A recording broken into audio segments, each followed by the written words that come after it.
नमस्कार मित्रमैत्रिणींनो, श्रावण चालू झालाय की बऱ्याचदा सत्यनारायणाची पूजा घातली जाते. घराची वास्तू शांत असेल किंवा कोणताही कार्यक्रम असेल तर त्यावेळेस आपण पंचामृत कोणत्याही पूजेच्या वेळेस आपल्याला बनवावंच लागतं. तर पंचामृत आणि सत्यनारायण प्रसादाचा शिरा 1.25 वाटीने 1.25 किलोचं अचूक प्रमाण व्हिडिओमध्ये तुम्हाला देणार आहे. बऱ्याचदा पंचामृत बनवण्याची सुद्धा योग्य पद्धत आपल्याला माहीत नसते. तर वाटीने सुद्धा प्रमाण सांगणार आहे पंचामृत बनवण्याचं. त्यामुळे तुम्ही थोड्या प्रमाणात सुद्धा बनवू शकता. खूप जास्त प्रमाणात जरी तुम्हाला पंचामृत बनवायचं असेल तरी अगदी परफेक्ट बनेल. हा पण सत्यनारायण महाप्रसादाचा शिरा बनवलेला आहे. तर किती छान मऊ लुसलुशीत आणि पांढरा शुभ्र मोकळा असा झालेला आहे. तुपाचं प्रमाण किती वापरायचं ह्याचं अचूक प्रमाण व्हिडिओमध्ये देणार आहे, जेणेकरून तूप जास्त सुद्धा होणार नाही, प्रसाद जास्त कोरडा सुद्धा होणार नाही, जास्त ओलसर सुद्धा किंवा चिवट होणार नाही. तर परफेक्ट अशी रेसिपी मी आज तुमच्यासोबत घेऊन आलेली आहे. तर रेसिपी आवडली तर नक्की लाईक करा, शेअर करा आणि आपल्या चॅनलला सबस्क्राईब करा. चला तर मग पहिल्या रेसिपीला सुरुवात करूया. पंचामृत बनवण्याची शास्त्रोक्त पद्धत. यामध्ये जे 5 पदार्थ वापरले जातात ते शास्त्रीयदृष्ट्या अमृतासमान मानले गेलेले आहेत, म्हणून याला पंचामृत असं नाव दिलं गेलेलं आहे. मुलांना जर तुम्ही रोज थोडंसं पंचामृत प्यायला दिलं तर मुलांची एकाग्रता आणि स्मरणशक्ती चांगली होण्यासाठी मदत होते. बाउलमध्ये आपण छोट्या 2 वाट्या कोमट दूध काढून घेतलेलं आहे.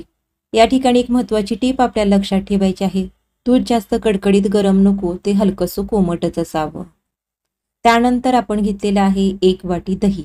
दही ताजं आणि गोडसर असावं, आंबट नसावं. दूध जर आपण गरम घेतलं आणि त्यामध्ये दही ॲड केलं तर काय होईल हे तुम्हाला माहीत आहे, फुटण्याची शक्यता आहे. यासाठी नॉर्मल टेम्परेचरचं दूध वापरायचं आहे.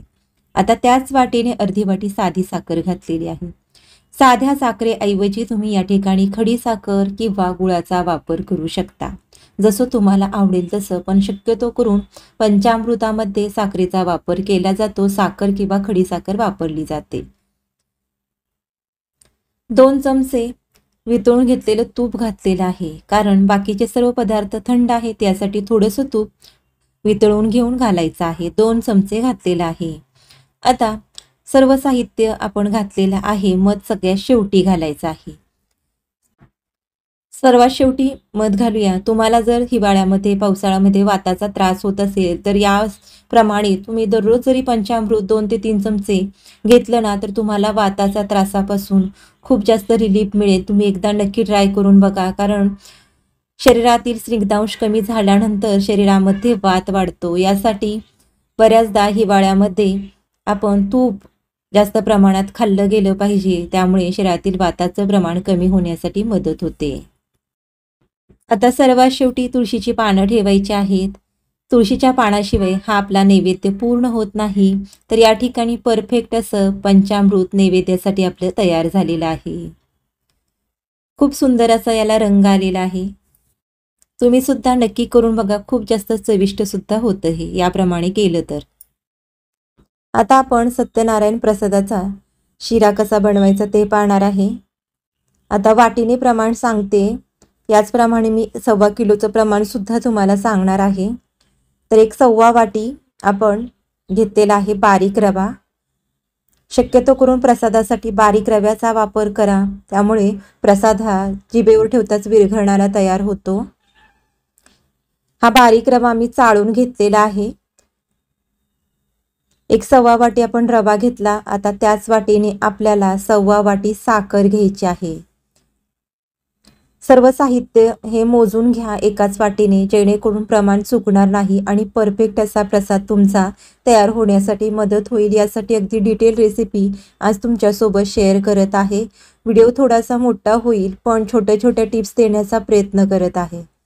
तर 1.25 वाटी वितळवून घेतलेलं तूप घ्यायचं आहे. तूप घेताना सुद्धा या ठिकाणी तुम्हाला महत्त्वाची टीप लक्षात ठेवायची आहे की तूप वितळवूनच घ्यायचं आहे. बिलकुल तूप घट्टसर घेऊ नका, नाही तर प्रसादामध्ये तुपाचं प्रमाण खूप जास्त होतं आणि प्रसाद तेलकट होतो.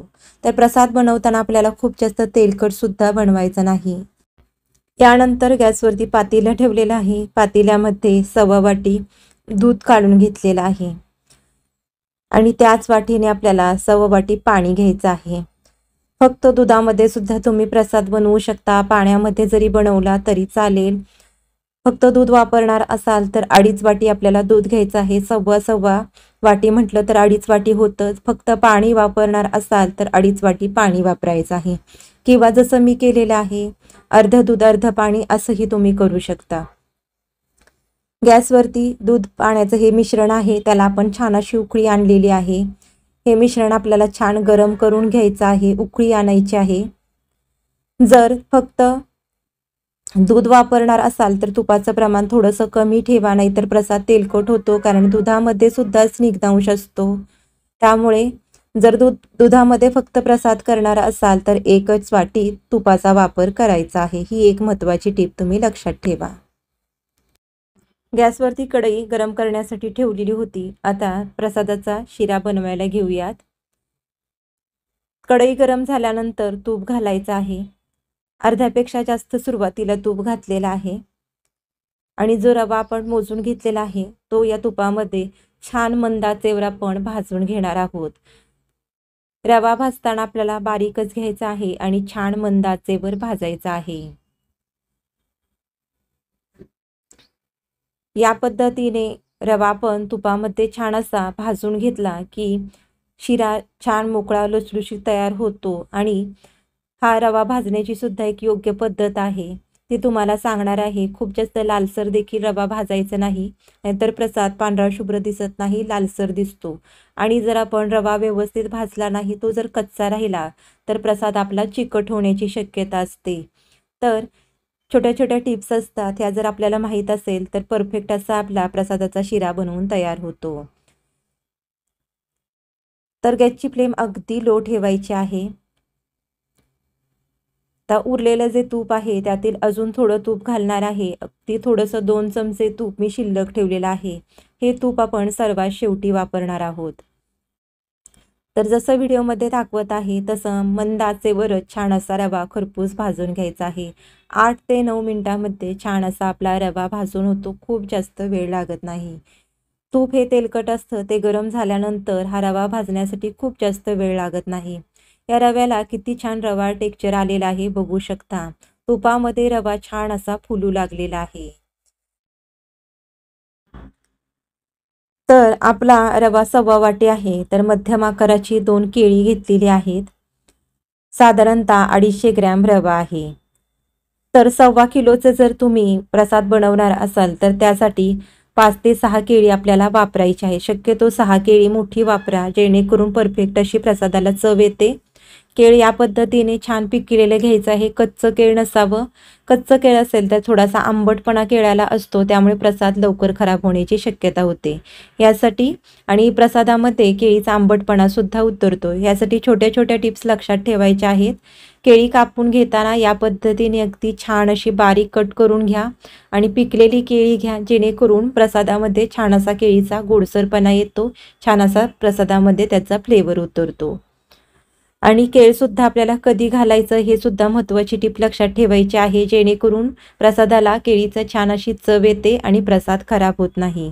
तर छान अशी सर्व केळी या ठिकाणी मी बारीक कट करून घेतलेली आहे। ज्यावेळेस आपण रव्यामध्ये केळ ॲड करणार आहे त्या अगोदरच आपल्याला ते कट करायचं आहे। खूप जास्त अगोदर जर आपण केळ कट केलं तर हवेच्या संपर्कात आल्यामुळे केळ काळं पडतं आणि प्रसादाला रंग छान येत नाही। तर आता या स्टेजला आपण 5 मिनिटं रवा भाजून घेतला आणि त्यानंतर आपण याच्यामध्ये केळ ॲड केलेला आहे। जसं व्हिडिओमध्ये तुम्ही बघितलं की रवा छान असा फुलू लागला की त्या स्टेजला आपल्याला याच्यामध्ये केळ ॲड करायचा आहे। अर्धा रवा आता आपला भाजून झालेला आहे, 5 मिनिट होऊन गेलेले आहेत। त्यासोबतच आपण जे ड्रायफ्रुट्स घालणार आहोत ते सुद्धा ॲड केलेले आहेत। मनुके जर तुम्ही घालणार असाल तर ते सुद्धा तुम्हाला या स्टेजला ॲड करायचे आहेत। मनुके हे द्राक्षापासून बनवले जातात, त्यामुळं वरून डायरेक्ट न घालता या पद्धतीने थोडेसे रव्यासोबत भाजून घाला, जेणेकरून प्रसाद लवकर खराब होणार नाही। मनुके हे द्राक्षापासून बनवले जातात, थोडेसे आंबट असतात, त्यामुळे भाजूनच घाला। आता या ठिकाणी आपला रवा भाजून झालेला आहे। छान असा तो फुलत होता, तो फुलण्याचा बंद झालेला आहे आणि तो तेल सुटू लागलेला आहे. या स्टेजला रवा परफेक्ट आपला भाजून झालेला आहे हे ओळखायचं आहे आणि रवा भाजलेल्याचा सुगंध सुद्धा छान दरवळत आहे. तर साईडच्या गॅसवरती दूध उकळून मी झाकून ठेवलेलं होतं. गरम गरमच दूध आपल्याला या रव्यामध्ये ॲड करायचं आहे, त्यामुळे या प्रसादाच्या रव्याला शिऱ्याला छान असं टेक्स्चर येतं. आता याच्यामध्ये आपण दूध ॲड करणार आहे, तेव्हा थोडी आपल्याला काळजी घ्यायची आहे. दूध पटकन सगळं ओतू नका, नाहीतर रवा गरम आहे, दूध गरम आहे, यामुळे हे भस्कन वर येण्याची शक्यता आहे, आपल्या तोंडावर उडण्याची शक्यता आहे, आपल्याला भाजू शकतं. अशा वेळेस जसं व्हिडिओमध्ये दाखवत आहे तसं एका हाताने रवा मिक्स करायचा आहे, दुसऱ्या हाताने थोडं थोडं दूध या रव्यामध्ये ॲड करायचं आहे. तुम्ही बघू शकता सर्व दूध मी या रव्यामध्ये ॲड केलेलं आहे. मिक्स करून घेऊयात. किती सुंदर हे पांढरं शुभ्र दिसत आहे आणि ही जर पद्धत तुम्ही वापरली तर परफेक्ट असा आपला प्रसादाचा शिरा तयार होतो. हा आपला सत्यनारायणाचा प्रसाद तयार होतो. आता याच्यामध्ये आपण साखर घालणार आहोत.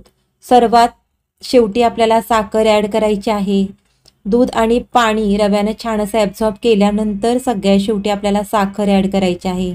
किती सुंदर दिसतोय बघू शकता, अजिबात चिकट झालेला नाही. तर या पद्धतीने मिश्रण झाल्यानंतरच आपल्याला साखर ॲड करायची आहे. दूध लगेच घातलं की लगेच साखर ॲड करू नका, नाहीतर साखर लगेच पाणी सोडेल आणि प्रसाद आपला चिकट होईल, चिवट होईल. आता साखर घालणार आहोत. साखर घालताना सुद्धा एकदम साखर न घालता जसं व्हिडिओमध्ये दाखवत आहे तसं थोडी थोडी साखर मिक्स करायची आहे. एकदम साखर घालू नका, नाहीतर काय होतं, आपला रवा आहे तो गरम आहे आणि साखर आपण सगळी घातली तर तो बराचसं पाणी सोडू लागेल आणि प्रसाद आपला चिकट होईल.